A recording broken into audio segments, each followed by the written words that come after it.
This once vibrant newsroom, which had been critical of the Russian takeover of Crimea, now sits dark and empty, shut down in August by the new pro-Moscow leaders.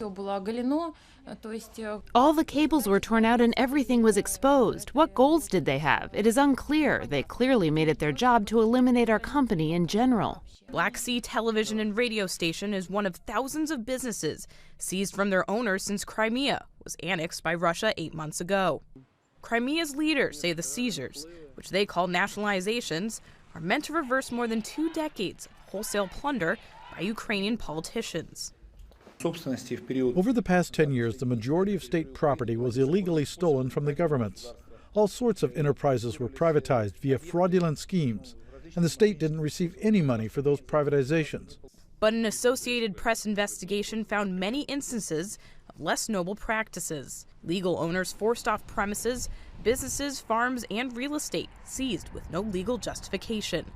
That's what the lawyer of a bus company says happened.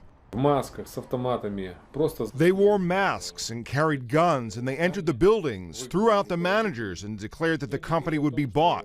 They showed us a decree from the State Council of Crimea and a decree from the Ministry of Transport.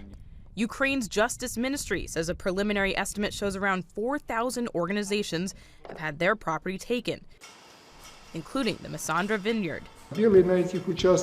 This is a good vineyard. White grapes from Muscat grow in this area. The motivation is not clear to us, but the decree exists. Experts say property seizure will remain a serious issue for years to come. Whoever handles this needs to handle it very, very carefully, so that even within the political context or geopolitical context that exists, the sanctity of property rights is not adversely affected.